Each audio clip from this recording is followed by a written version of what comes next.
survive. So I will not go way back to the history, but you know, we had a very important appeal to the Supreme Court of Justice on 2003. And I'm sad to say that we failed dramatically. The court did not accept our appeal and did not determine what does it mean to live in dignity in Israel. And ever since then, we have been trying to progress towards different rulings on different issues, together consisting something which can be called the right to living in dignity in Israel. And we were focusing on the rights of people indebted to different service suppliers, such as water suppliers and electricity and other vital services suppliers. And what we try to make the state determine is that they should not connect the debt to supplying the service. And what it means is that if I'm a person living in poverty and I cannot afford to pay for the service, I will be able to access the service, which sounds very logical to me, but in a capitalistic system in which you have to pay for what you get is not something that is easy to promote. And as I said, in Israel, there are over 1 million people living in poverty. Actually, you might say in extreme poverty. It might not be poverty like you see in places like Africa or other places on Earth, but people who really have to choose, for instance, between medicine and housing and food, and they rely mostly on allowances, on social allowances. We have a social security system in which people do get allowances that should provide basic income for people who have no other income, but it is so low and so little that people hardly survive on these allowances. So a few years ago, it all started from people addressing us with issues regarding people living in poverty. We had a very, very successful campaign in which, at the end of it, after appealing to the Supreme Court of Justice, today in Israel, you cannot disconnect people from water supply because they can't afford it. This was a huge, I think all the organizations that were involved in that campaign see it as a huge, huge success. But ever since then, a few years passed, and we started getting complaints from people about disconnections of electricity supply to houses. And we started thinking about addressing the issue of the right to electricity, which did not exist in Israel. There is no such right as the right to electricity. And we started getting complaints from people and trying to handling them, trying to promote connecting these houses to electricity again. I think I had more than hundreds of appeals from different people living in conditions which you can hardly imagine, people leaving their houses because there was not electricity, children and families living in very harsh conditions. You know that Israeli summer is very, very hot. Some areas are tremendously hot. You cannot live without an air conditioner. You can live without air condition, but your health is injured. And elderly people during the winter season, heating their houses with like campfires. Actually, I'm not exaggerating. We had such appeals, people that actually stole electricity from their neighbors because they could not live without electricity, and they were facing criminal charges because this is a criminal offense in Israel. And we started to promote some kind of discussion regarding the right to electricity. We have in Israel, we have the electricity company, which is the main electricity supplier. It's a governmental or half a governmental company, and we have a regulator, which is a state regulator. And when we approached the state regulator and we said, look, these people cannot live without electricity. How come you have such conditions in which people are living in such extreme poverty without I had one woman without electricity for 9 months, and she had 9 children in a house. And they actually, the reaction was they laughed at us. They said, oh, you're not going to do to us what you did to the water companies. There is nowhere we're going to give electricity for free. This was around 2014. And since then, we appealed to the Supreme Court of Justice twice. And the second time we got an unprecedented ruling on January, which was, we got some of the things that we wanted, but what we did get is revolutionary. The court stated that the right to electricity is a basic human right, and that the state has to make sure that people in certain situations must be must get electricity, even if they cannot afford to pay for it. And we're talking about people with disabilities, with different illnesses, who are relying on electricity for oxygen, or for being able to move in electric wheelchairs. All those people were disconnected in the past. So the court said that this kind of population, we have to provide a solution, we meaning the state of Israel. But also what was amazing is that they said that in certain situations of extreme poverty, you have the obligation to provide electricity without the household paying for electricity, which I think is, I can't even express how thrilled we were to read these words in the verdict of the Justice Daphne Barak Erez, which I had the honor to be her student as a law student. So actually what's happening now is that we are waiting for the new regulations to be set by the regulator, by the Electricity Authority. We're very hopeful, but we know we had lots of disappointments in the past until we see these regulations, fulfilling what we think the verdict was. We will not feel like we got there. So we still have a lot of work to do. Today I went to speak to the management of the electricity company, and it was very emotional because they did not expect such a verdict, and they are now just starting to understand what it means to operate such a system in which you have to be able to hear people who say they cannot afford to pay for electricity. And they also accused us of ruining the electricity field, or that we will make them go bankrupt. So I don't think it will happen, and I think that we will manage to go through this situation, and and after all, the state of Israel will have to find a solution to the financial issues raising from this verdict.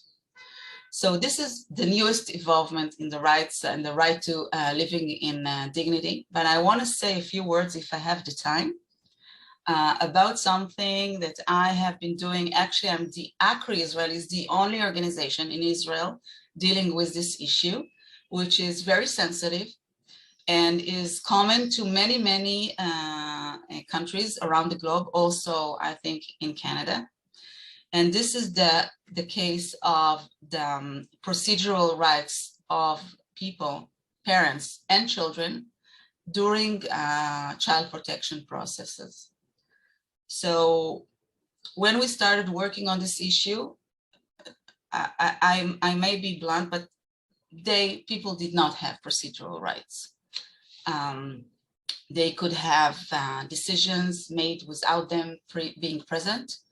And we're talking about taking children from the custody of their parents, even starting adoption process, very, very harsh decisions. And as all over the world, these parents are maybe the most vulnerable people that we can imagine. Some of them do not speak Hebrew. Some of them are newcomers, many of them from Ethiopian origin. Some of them are people with severe disabilities, mental disabilities. So what we actually are trying to promote is a set of regulations and legislation that will ensure that these people will be heard. We are not talking about the final decision. The final decision can be either, as the trend now is in Israel, is to take care of these children inside in the community and not to take them away from the community. But it can also be a different decision. But the way it's made should be according to the severity of these decisions and the vulnerability of the parents.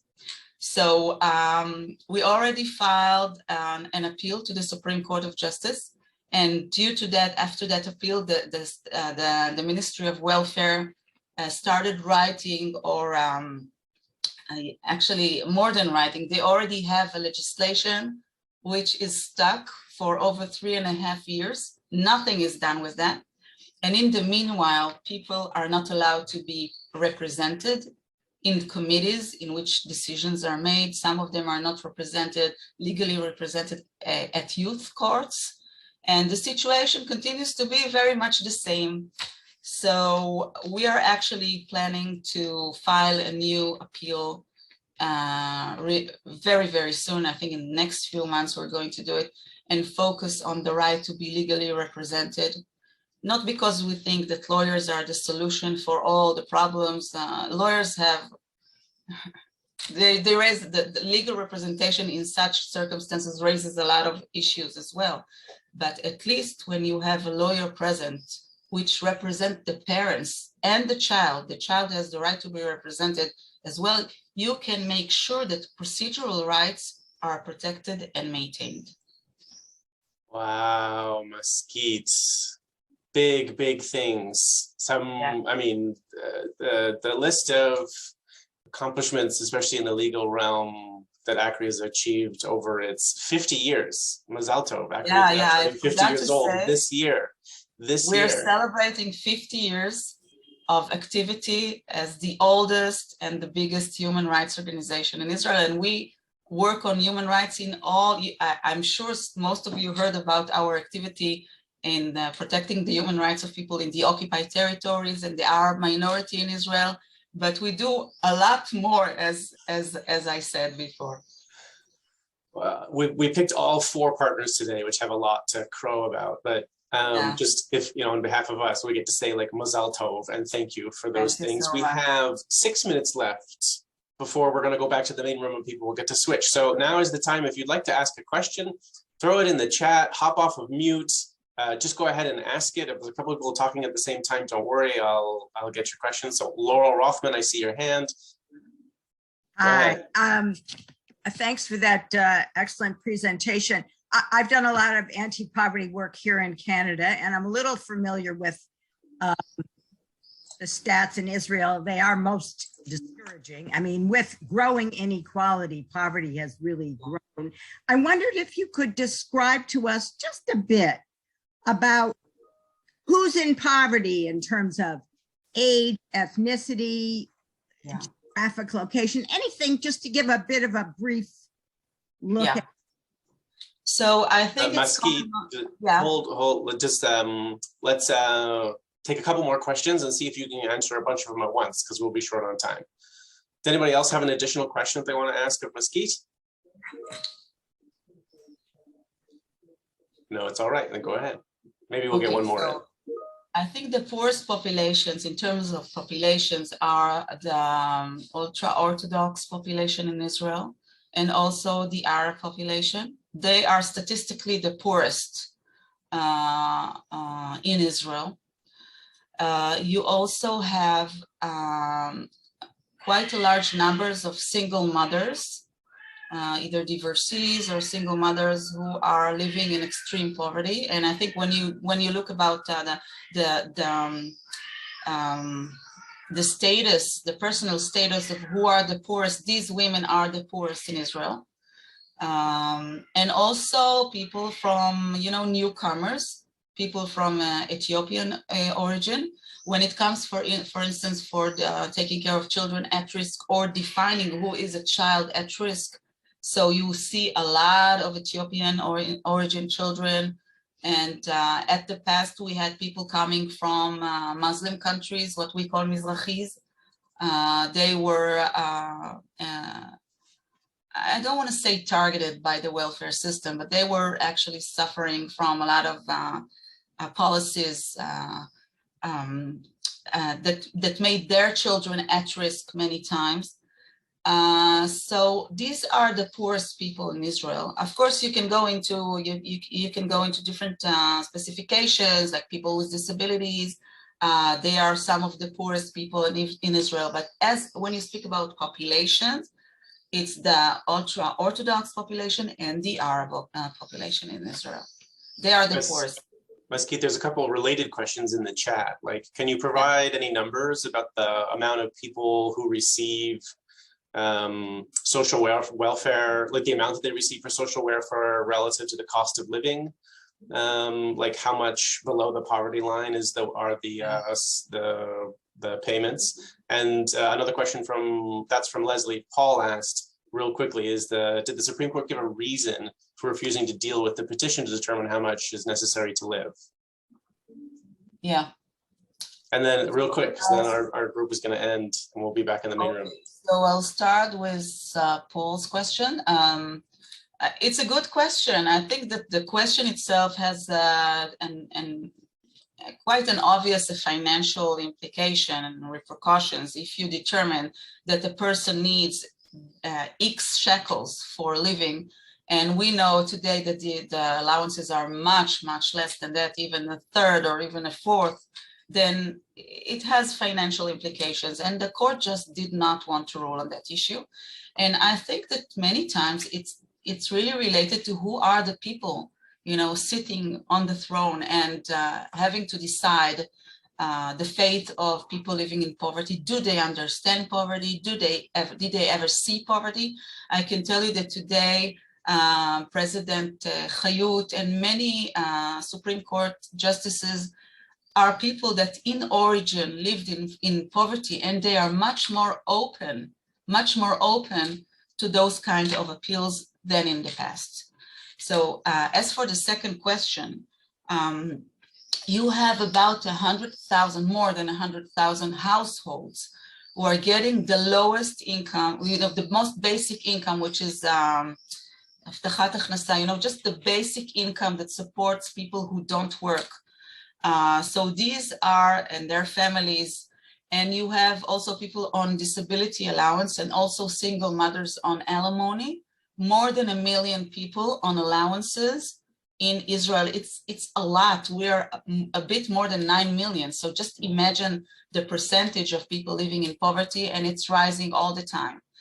And just to give you an example, like the average income in Israel is, I'll say maybe in American dollars, it's about 2,500, maybe 3,000 dollars, American dollars.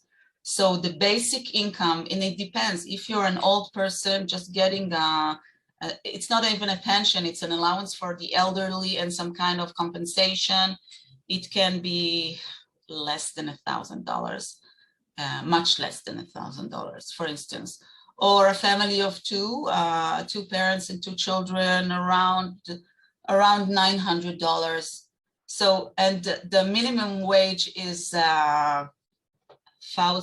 maybe $1,800. So this is the difference. The minimum wage is very, very low. It's not enough to make a living. So these are the numbers. Thank you, Maskit. Thank you so much for sharing your successes with us, as well as your next focuses. We appreciate you coming. Let's all return back to the main room, and you'll get to choose one more fascinating presentation. Okay, so I'll start actually by saying, before we dive into public consultation on Shabbat and civil marriage, etc., I will say that I think the most in this context, the most important thing to understand about our work is that Hofsheet is a non-denominational organization, and probably that's the most important thing to know about what is it that we're talking about when we're talking about religious freedom. in the Israeli context, because a lot of times when I talk to our friends and colleagues in North America, it's slightly different, and the Israeli society is not built like North American Judaism, um, aligned alongside the different Jewish denominations. Israelis have a different culture, a different view of what does Jewish identity means. And so a lot of the issues that tend to get a lot of the focus when we're talking about it in English are different than what we actually hear when we're talking about it in Hebrew. I'll give you one example, and then I'll go into what I actually am supposed to talk about. When we're talking about conversion, which is usually a hot major topic, talking to Jews from around the world. But when you're talking to an average Israeli, and let's assume that I am at least part of that, and maybe Yahav can also talk about it later, I don't have a clue who is the first person I met in my life who converted to Judaism. It's just not something that was actually a big thing around me when I was growing up. I also grew up and still live in a kibbutz. It's called Givat Brenner. It's pretty much in the center of the country. And once when I gave this notion, when I was talking to a group, someone told me, yeah, probably someone who was a volunteer in your kibbutz was the first person who you met who converted. And my answer was maybe, sound about right. But when I was growing up, the only thing that I knew about people who were volunteers in my kibbutz is that they had an accent which was different than my Hebrew. My dad came from Poland, so he also had an accent, but that was the only thing that I could have thought about. No one when I was growing up told me that I need to care about, do my neighbors convert or not convert. It was just, I assumed that everyone around me is Jewish, and the notion of conversion, I knew it existed, but that's not a major issue. But issues like the lack of public consultation on Shabbat and the lack of civil marriage in Israel are issues that day-to-day Israelis care deeply about, and they just actually impose a lot of restrictions and a lot of implications about our lives. Usually I tell people that the notion, I have two kids. My younger son is 14 months old. And usually I use that example to say that I care much more deeply about my ability to buy diapers on Shabbat than I care about the notion of how do we reframe Judaism in this way or another, because that's my day-to-day life.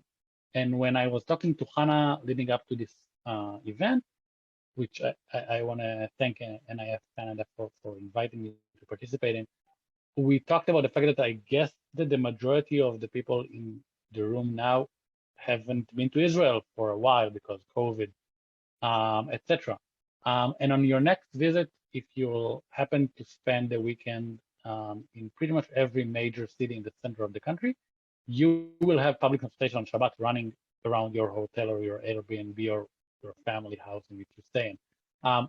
That's a major phenomenon that evolved over the last few years, mainly because for a lot of time, civil society organizations, and itself included, has pushed the notion that the lack of public consultation in Shabbat is just something that cannot continue to happen. And it's something that was entrenched in our day-to-day, that there isn't public consultation on Shabbat. And municipalities in Israel have decided that that's enough and are now paying for that from their own pockets. Mainly the Tel Aviv municipality was one of the leaders of this phenomena, but also Ramat Gan and Givatayim and other smaller cities that you might have heard or not heard about. But that's a life-changing event for Israelis. The fact that if you now live in the center of the country, you can pretty much go around the entire municipal surroundings of Tel Aviv, buy buses for free on Shabbat, is just something that couldn't have been thought about even 5 years ago. And my explanation is that one of the reasons that did this thing helped it become a reality is that the public support has grown enormously. We're now talking about something around 70 to 75% of Israelis who actually support public consultation on Shabbat. And we're seeing that grow as time goes by. And this is probably the biggest breakthrough that have happened in religion and state affairs over quite a while now. The second thing that I wanted to talk about, and I will try not to use all my time in order to leave more time for questions, is the lack of civil marriage, or what people in other Western countries call marriage, which we just don't really have. Because I don't know if you know that or not, but in Israel, if you're Jewish, you must marry through the rabbinut in order for your wedding to be considered legal or approved by our registry that exists in the Ministry of Interior. You can also, by the way, go abroad and marry, let's say, in Canada. But then if, and it happens, unfortunately, you end up divorcing, you will still go through the rabbinut. And the Israeli public, as it looks, we are in the process of understanding that the rabbinut and the fact that it holds a monopoly on marriage is a huge problem. Another thing that is important to understand about Israel, that going through a divorce process, getting a get in Israel happens in a rabbinical court, which is something that also happens in rabbinical courts for Jews around the world. But here, rabbinical courts are actual courts. And I think that that's something that people even here sometimes miss, that when there is a rabbinical court handling your divorce, it holds the authorities of a court. It can send you to jail. It can decide on how do you split your property. It can decide who gets the kids and when. That's a huge thing that we believe that should not happen in a Western democracy, that rabbinical, and by the way, for Muslims, they have a parallel track for Sharia courts, and Christians have their own different set of courts. Those also should not exist. We would like there to be a civil court. And what happened in the previous few years is there's been a growing phenomenon of couples who, some of them we have the privilege of marrying, others marry through the Reform movement and the conservative movement, or by themselves, who choose to be common law married, to not register their status at all, not to go abroad, not to marry in the rabbinut, just to hold their own ceremony. And the Israeli law, through numerous court rulings, starting in the 50s from Supreme Court rulings, the latest one being a few months ago, have acknowledged that common law married couples enjoy pretty much every right when they're in Israel that a married couple enjoys. And I think I'll stop now because I can go on for hours and I hear myself talking quite a lot. And we'll hand it over to questions, I think, Ben. Thank you, Rick. That's like a series of really big changes. Like, you know, the court victories over common law, began and were incremental, drip, drip, drip victories over 74 years that led to a sort of workaround solution for marriage when it comes to religious freedom. And also the victory can also take the form of not, say, an NGO going to the Supreme Court to petition for X, Y, or Z and getting that victory, but also just slowly, incrementally, every year changing public support for an issue so that cities just start doing it on their own. That is the role of civil society, and that is also victory. We have 9 minutes left for questions, so this would be a really good opportunity. Let's take a couple questions at first. You're welcome, everybody, you're welcome to drop them into the chat, or just go ahead and unmute yourself and jump in.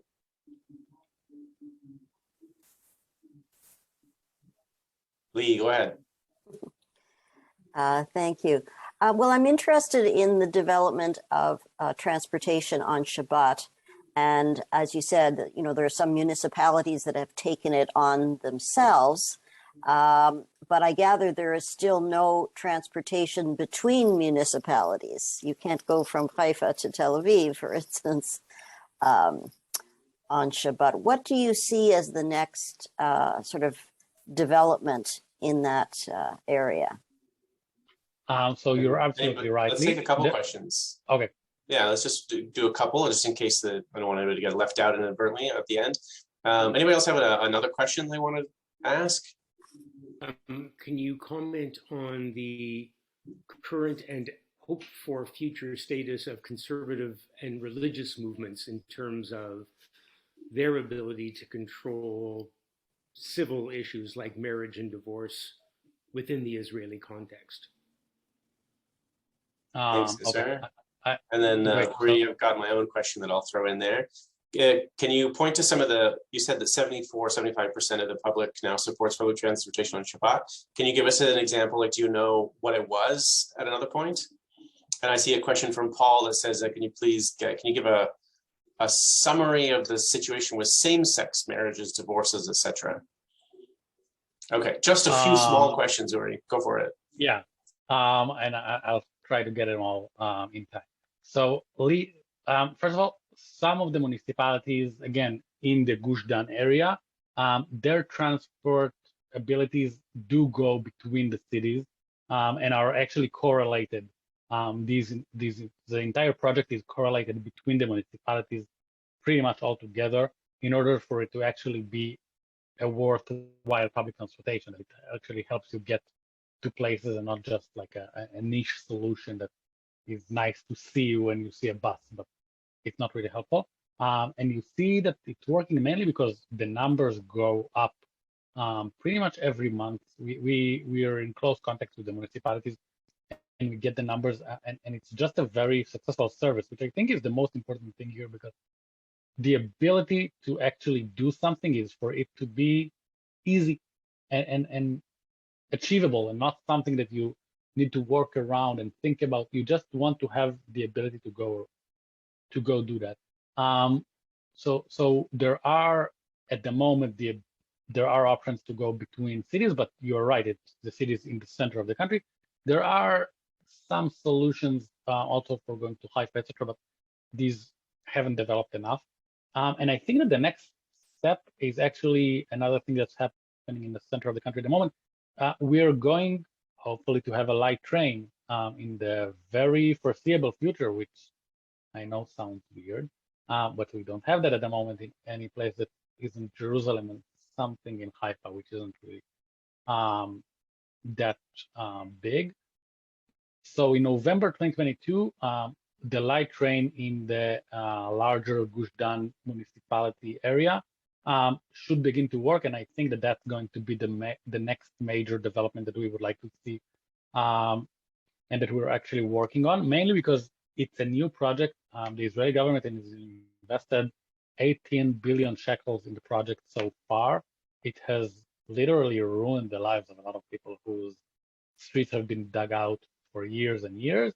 And we think that you just can't take that project, which probably will cost 3 times that before it's completed, and then stop it for 20% of the week. Because again, that's also something I think is important to understand about Israel. When we're saying Shabbat, it's not really starting when Shabbat enters and ends when Shabbat ends.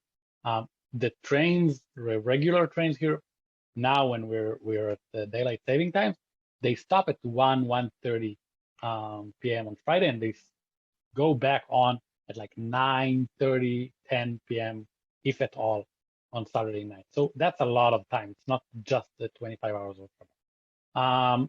So that's about public transportation. Going back to marriage. So the thing is that I don't know if we will actually see a major development that has to do specifically with the reform and the conservative movements. Maybe that's one of the options that's discussed. My guess is that it will be faster to see some kind of a legal nationwide registry. By the way, municipalities have also started to create a registry of couples for their own. And they are doing that. I don't think that that's a very good solution, because we don't want you to have sort of a personal status A in this city and different status in another city. But probably I would say that we will not see, let's say, a conservative / reform rabbinut alongside the regular Orthodox rabbinut before we will just see a civil registry, which also, I must say, I think is a better option. I think that we all need to have religious services as optional services for those and diverse optional services, but services for those who wish to have them, and not actually enjoy a strong legal position on the very sensitive issues of marriage and divorce. So that's that. For LGBT couples here at the moment, first of all, they can also be common law married, which is great. The issue is that for LGBT couples, probably they can also go abroad and marrying in countries that also marry same-sex couples who aren't citizens of the country, and then go back to Israel and register as married in Israel. And they actually don't have the sort of the gun to their head of being sent at the end to the Rabbanut, because the Rabbanut will not do a divorce of a same-sex couple. They just will refuse to do that. So they have that sort of an easier path in a way. That's about that. And about the change, Ben, so we're seeing a consistent change in public opinion. Actually, when in 2019, if you remember, we started having an ongoing election cycle again and again. So I sat in my office one day and I went back. If you remember, there was a party in Israel called Kadima. It was sort of the major mothership of the Israeli center in the beginning of the previous decade. And I went back to look what they were willing to say about religion and state issues, and compare that to what Kahol Lavan, which is sort of the resemblance of that in the first round of elections, were willing to say, and it's heaven and earth. It has nothing to do with the comparison. Is just unbelievable when you see the evolvement of what does it actually mean now to sort of be the pallbearer of liberal politics in Israel, and what does it require you to say. So I think that's, for me, was really the most important thing, because I saw the actual change in the platforms, and the platforms really has nothing to do with one another. And I saw that I have like 50 seconds left. So if there is any quick question, I'll try to get that. And if not, you are more than welcome to email, call, or anything else that you would like to do. Great. I think it's probably wise that we have 30 seconds left. So why don't we all return back to the main room. Uri, a pleasure to have you. Thank you for sharing your victories and your thoughts with us. We really appreciate what you're doing. Thank you, and thank you for supporting the NIF. That was very fascinating, and I'm glad that we've spoken with our 4 guests from Israel. Hi, everyone. I'm Ben Moraine, and I'm the Executive Director of the New Israel Fund of Canada.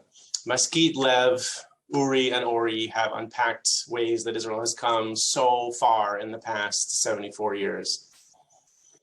The truth is, Israel didn't emerge from the sand as a fully fledged democracy with full women's equality and gay rights and civil liberties protections.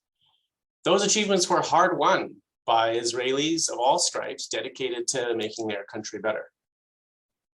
And they were trained, supported, funded by their diaspora allies, by people just like us all around the world, especially the New Israel Fund. And obviously, you've heard, their work isn't done. Israel faces real challenges, internal challenges that will yet determine if the country remains a democracy, if it rises to the occasion to push back on populist liberalism, and push back on Israelis whose vision of a Jewish state is ultranationalist, exclusionary, and even extremist. Let's be honest, not all is perfectly great in Israel right now. Israel remains a Jewish state with remarkably little religious freedom. It has the highest income inequality of the OECD.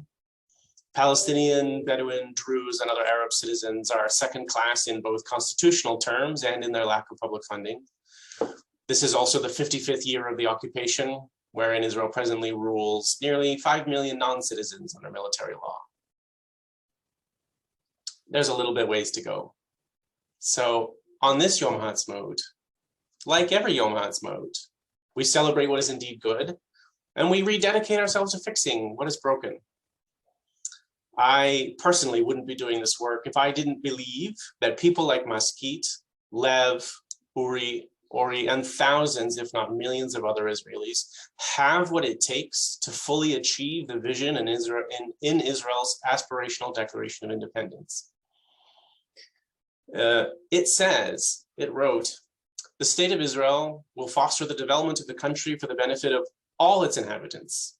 It will be based on freedom, justice, and peace as envisioned by the prophets of Israel. It will ensure complete equality of social and political rights for all its inhabitants, irrespective of religion, race, or sex. It will guarantee freedom of religion, conscience, language, education, and culture. It will safeguard the holy places of all religions, and it will be faithful to the principles of the Charter of the United Nations. It also appealed to the Arab inhabitants of the state of Israel to preserve peace and participate in the upbuilding of the state on the basis of full and equal citizenship and due representation in all of its provisional and permanent institutions. And the Declaration of Independence also said that the state of Israel is prepared to do its share in a common effort for the advancement of the entire Middle East. It's a powerful vision, and it's not yet fully achieved. And the declaration also invites us, diaspora allies, to make it happen. It says, we appeal, and I paraphrase, we appeal to the people throughout the diaspora to rally around the task of upbuilding the realization of this age-old dream. We are invited to be a part of this process, to be a part, to share in the celebrations of Yom Haatzmaut. And we know that Maskit, Lev, Uri, and Ori are up against tough odds. So they need every help they can get. And we are invited as allies by the Declaration of Independence and by them to take part in building an Israel that is at peace with itself. And there's a lot of ways that you can pledge to do just that. You can support the work of Israeli social justice leaders like the four we've heard from by making a donation to the New Israel Fund of Canada. You can ask your synagogue or community to educate adults and children about social justice issues in Israel. And if you'd like ideas, please be in touch with me. And you can dedicate yourself to learning solutions to those most difficult issues. For example, tomorrow is Yom HaZikaron, Israel's Memorial Day. And you can add to your observances of the lives of Israelis spent in building the country. You can add also the virtual Palestinian-Israeli ceremony organized by the Jewish and Arab, Jewish and Palestinian bereaved parents circle and combatants for peace, where thousands of Israelis and Palestinians will commemorate everyone who lost their lives on both sides since Israel's founding and the Nakba. And later in June, we're very pleased, the New Israel Fund of Canada, to bring 2 experts on a 4-city tour from our funded partners in Israel to educate Canadians about solutions to Bedouin equality in the Negev, not an easy issue, and to racism and religious extremism in Israel, also not an easy issue. And if you're going to Israel this year, please join me there on June 30th or for a whole week in September from the 12th to the 19th for study tours that are packed with Israelis, just like our speakers today, and site visits across the full breadth and depth of Israel. There is so much that you can and we can do to help make the vision of Israel's Declaration of Independence real. And we can use this day, Yom Haatzmaut, to celebrate how far it's come and to devote ourselves to its full realization. Thank you so much for joining us today. Thank you again to Maskit, to Lev, to Uri, to Ori. Thank you especially to Yahav of our 20s and 30s leadership, and to our friends at ARZA Canada, Hashomer Hatzair Canada, and especially Shaarei-Beth congregation too. Thank you all. Chag Yom Haatzmaut Sameach.